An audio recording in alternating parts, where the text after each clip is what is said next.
mo se we ana tundole agun batisiton edol litoral kodo kalaviko si gonu e negosi sunulesi gbe so genge yon we ko le zian gete ama flipo di ome ache pe lo meton okuno kodo do ame agaye mi le boya ene wana tundole sibigbe azan gbanukuno kogo avuvosun we afo konuku enego to ngbe o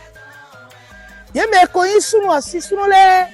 ena zon asupasipo yi webo apekedo hun lo na play de do ita pa me do alegreta san pa fine do tan pe san le oji be se gan o me kakai je gene adade me ina fade bua bo etewe ka re pe ngbe don ena do kodo nde ubo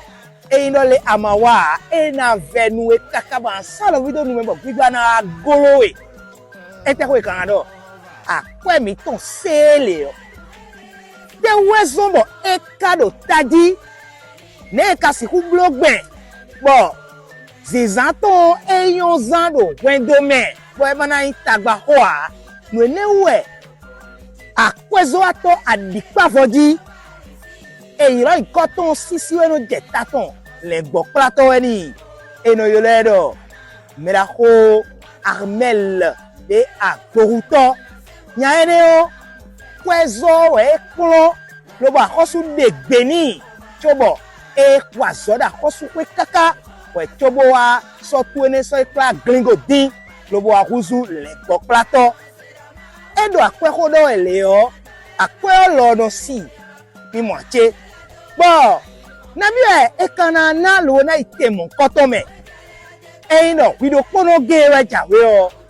ara na chakene e kana le wipodo na to epo na nya yo povule se dozo lo na zon aliki ali o lo na watemo koto me o e o amo chaki tewe po won mi mewele mi ko wa me bo segbedo nu kon ye mi la idogbe negbe o ya ena do khosi yo problem ko zo ate ene asupa sikule na mo penu lo na do khoye masi uno do ale o ya do dedewu chobo e kana le na ndudu nuku ganji agote to mewe ya magome ena vivi kaka ena vivi desu town bonu akana no so bona kande bio alo an sepetuedo vlafolo 96 65